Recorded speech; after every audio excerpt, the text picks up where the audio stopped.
अस्सलाम वालेकुम नाज़रीन, मैं हूं फरूख अब्बास नुटल भाई जावेद चौधरी में। नाज़रीन, आज एक स्पेशल टॉपिक आपके सामने लेके आए। ये कैसा टॉपिक है जिस पे मेरा जावेद चौधरी साहब से हमेशा इख्तलाफ होता है। वो इस बात को मानते नहीं है, लेकिन मेरी कोशिश होगी कि आज मैं उनसे मनवाऊं और वो अपने जवाब जिस तरह से देते हैं हमेशा आपके सामने रखते जाएंगे।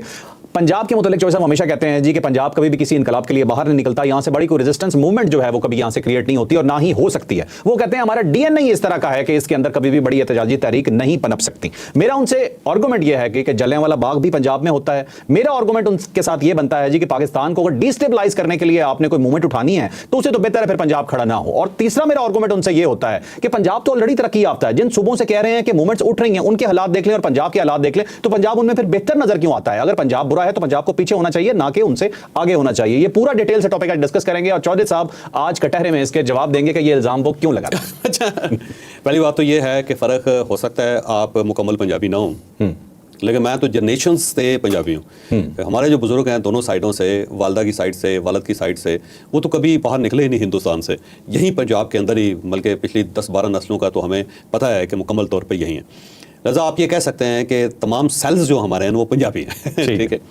अब पंजाब जो है ना उसकी कुछ खूबियाँ भी हैं और कुछ खामियाँ भी हैं। तो मैं सबसे पहले तो पंजाब की जो खामियाँ हैं ना वो आपके सामने रखूंगा, फिर खूबियाँ बाद में उसका जिक्र करूँगा। नहीं, मैं वो बहुत खूबियाँ पंजाब में, इसमें कोई शक नहीं, लेकिन मैं उसका जिक्र बाद में करूँगा। ठीक है, पहले तो खामियाँ जो है ना वो आप देखो। एक तो ये है कि इसको कहते हैं पंजाब, यानी 5 आबों की या पानियों की ज़मीन। ठीक है, यहाँ पे 5 दरिया हैं, तो 5 दरियाओं के दरमियान जो ज़मीन है ना वो पंजाब है। ठीक है, इस चीज़ से तो आप इत्तफाक करते हो ना? जी बिल्कुल। अब 5 जो दरिया हैं जो उनके डेल्टाज हैं उनके दरमियान छोटे छोटे ज़मीन के टुकड़े हैं, क्योंकि ज़ाहिर है अगर फ़र्ज़ करें 2 दरिया हो ना जी तो बड़ा टुकड़ा होगा। जैसे मेसोपोटामिया है ना, मेसोपोटामिया टर्की के अंदर, ये मेसोपोटामिया एक सिविलाइजेशन थी जिसे ओल्डेस्ट सिविलाइजेशन कहा जाता है, एक सेटल किस्म की सिविलाइजेशन थे। वो 2 दरियाओं के दरमियान थे और मेसोपोटामिया का मतलब ये होता है 2 दरियाओं के दरमियान ज़मीन। तो वहाँ पर दरिया फ़रात और दरिया दजला जो था ये टर्की से निकलता है आज भी, और जो टर्की से निकलता है तो उसके बाद ये फैलता है इस तरह, तो उसके दरमियान जो एक डेल्टा बनता है ना सारा, वो था मेसोपोटामिया। तो अब 2 दरियाओं के दरमियान था। जो 2 दरियाओं के दरमियान ज़मीन होती है ना वो बड़ा टुकड़ा होता है और ज़्यादा खुशहाली होती है। ठीक है। और जो 5 दरियाओं के साथ होता है उसका प्रॉब्लम यह है कि कहीं ना कहीं कोई ना कोई तुगयानी आती जाती है और उस वजह से वो ज़मीनें बहती रहती हैं, इसलिए बड़ी जागीर जो है 5 दरियाओं के दरमियान बननी ज़रा मुश्किल हो जाते हैं। अच्छा। क्योंकि सैलाब जो है वो बहुत ज़्यादा खौफनाक था, बल्कि सब कॉन्टिनेंट के अंदर तो ये था कि 2 चीज़ें थी जो हमारा डिफेंस था। पहला जो डिफेंस था वो बरसात थी, मानसून, क्योंकि उस वक्त सारे दरिया जो है ना भर जाते हैं। तो जितने वॉरियर्स है वो वहाँ पे जब नौरोज़ हो जाता था सेंट्रल एशिया में, तो उसके बाद वो सब कॉन्टिनेंट आ जाते थे और मानसून से पहले उन्होंने यहाँ से निकलना होता था, क्योंकि उसकी वजह यह थी कि तमाम दरियाओं के ऊपर पुल नहीं थे और यहाँ पे तुगयानी आ जाती थी, फौजें फंस जाती थी पानियों के दरमियान। अब जो 5 दरिया हैं, एक दरिया पार करेंगे तो अगले दरिया पे फंस जाएंगे, उससे निकलेंगे, उससे आगे फंस जाएंगे, तो फंसते चले जाते थे। लिहाजा ये मानसून हमारा बहुत बड़ा डिफेंस होता था। और दूसरा जो डिफेंस था ना वो पेचेस की बीमारी थी, यानी इसहाल, और उसकी वजह यह है कि यहाँ पे डायरिया फैल जाता है। हर मानसून के बाद डायरिया, आज भी डायरिया फैलता है। ये बड़ी मुश्किल से सब कॉन्टिनेंट के अंदर कंट्रोल हुआ है। उससे पहले हमारे बचपन के अंदर तो हर आदमी को ये प्रॉब्लम रहता था। तो जितने लोग बाहर से आते थे, जब मानसून होता था तो एक तो बारिशों से पानी, दरिया भर जाते थे पानी से, दूसरा यहाँ पे पेचेस की बीमारी शुरू हो जाती थी, इसहाल की बीमारी शुरू हो जाती थी। बचपन में आपने भी देखा होगा वो कोई एक पाउडर सा देते थे सब बच्चों को कि आप ये पिए, बड़ों को भी पिए।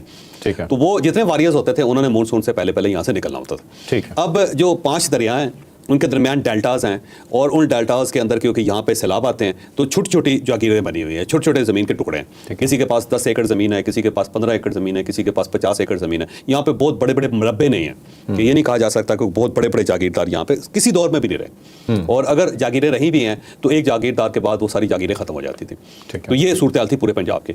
अब यहाँ पे होता ये था कि सेंट्रल एशिया जो है ना वहाँ पे बहुत ज़्यादा सर्दी पड़ती है, वहाँ पे सब्ज़ा नहीं था और खुराक का बंदोबस्त नहीं था, इसलिए वहाँ पे सारे वॉरियर्स थे सेंट्रल एशिया में।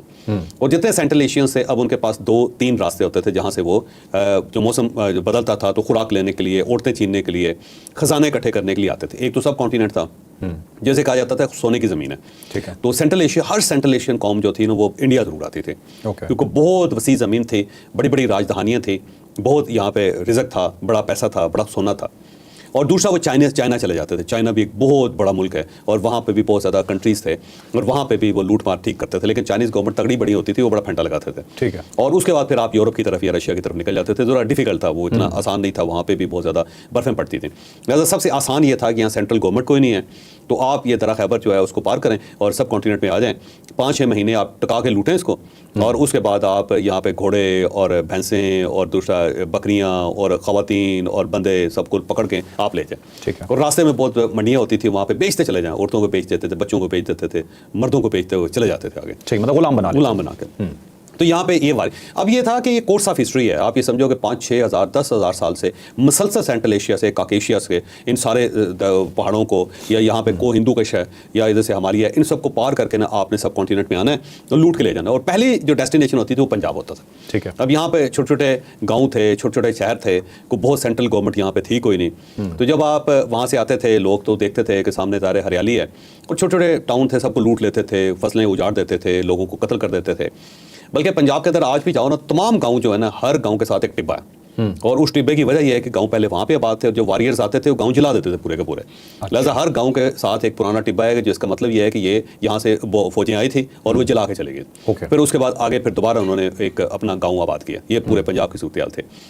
तो कोर्स ऑफ हिस्ट्री ये है कि वो आते थे, लूटते थे, उसके बाद वापस चले जाते थे। तो हमारा DNA बन गया कि जो सेंट्रल एशिया से आएगा तो हमने उससे बचना है। तो एक तो हम बहुत ज़्यादा ज़मीन का टुकड़ा आबाद नहीं करते थे, हमें ये था कि यार ज़्यादा आबाद करेंगे तो ज़्यादा घोड़े आएंगे, ज़्यादा अनाज होगा तो ज़्यादा लूटा जाएगा। जैसे हम कहते थे थोड़ा रखो जितना हम खा सकें, समेट सकें, और उसके बाद भाग जाना है, क्योंकि उधर से आना ही आना है किसी ने। और ज़्यादा भैंसें भी नहीं रखते थे, 2 भैंसें काफ़ी हैं कि जब वो आएंगे तो इधर हमारी भैंसें जो होंगे ना वो खंगड़ हो चुकी होंगे, ठीक है। तो वो दूध देने के काबिल नहीं होंगे, तो कहीं छोटो पर यार आगे चलो, ठीक है। घोड़े नहीं रखते थे हम यहाँ पे खच्चर रखते थे, खोते रखते थे। उसकी बुनियादी वजह ये थी कि घोड़ा जो था वो तो ज़ाहिर है फौज के काम आता था, खोता जो था या खच्चर जो था फौज के काम नहीं आता था। तो ज़्यादातर लोग यहाँ पे खच्चर रखते थे, घोड़े रखते थे, ताकि उसके ऊपर कोई लेके ना जा सके।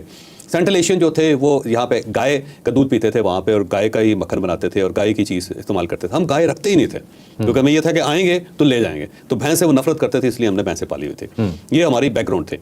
तो उसके बाद हुआ ये है कि जब उस साइड से आते थे तो हम करते क्या थे कि उनको हार पहनाते थे और कहते आए जी, हम तो आप ही का इंतजार कर रहे थे, और आप तो बड़े शानदार इंसान है, क्या बात है, हमारा तो ब्लड ही आपके साथ मिलता जुलता है, हम भी आ रही हैं, आप भी आ रही हैं, आए आपको लेके चलते हैं दिल्ली। अच्छा। तो वहाँ पे जाके पानीपत के पास हम ले जाते थे उनको, वहाँ पे खड़ा करके कहते थे लो हजूर, लड़ना आपने इनके साथ। ठीक है। और उधर से हम दिल्ली सरकार जो होती थी, दरबार होता था, तो कहते हैं लो जी आ गए दोबारा। उनको पहले इतला कर देते थे। तो दिल्ली दरबार के साथ भी हमारे ताल्लुकात ठीक थे, और ये जो सेंट्रल एशियंस उनके साथ भी हमारे बड़े अच्छे ताल्लुकात होते थे।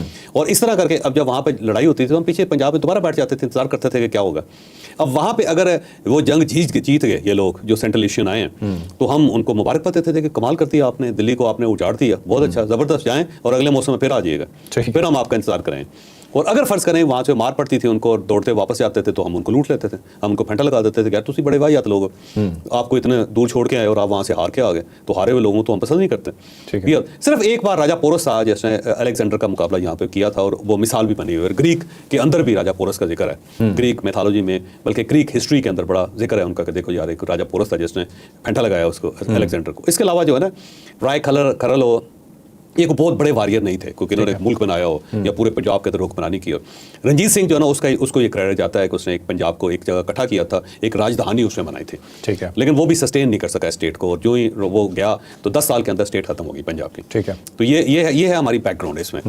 अब क्योंकि ये सेंट्रल है, स्टेबल है ज़मीन, इस वजह से हमने तरक्की भी बहुत की, कोई शक नहीं। अगर हम सिंध के मुकाबले में देखें, खैबर पख्तूनख्वा के मुकाबले में देखें, बलूचिस्तान के मुकाबले में देखें, और उससे पहले अगर हम बांग्लादेश के मशरकी पाकिस्तान से देखें, तो पंजाब ने बड़ी तरक्की की।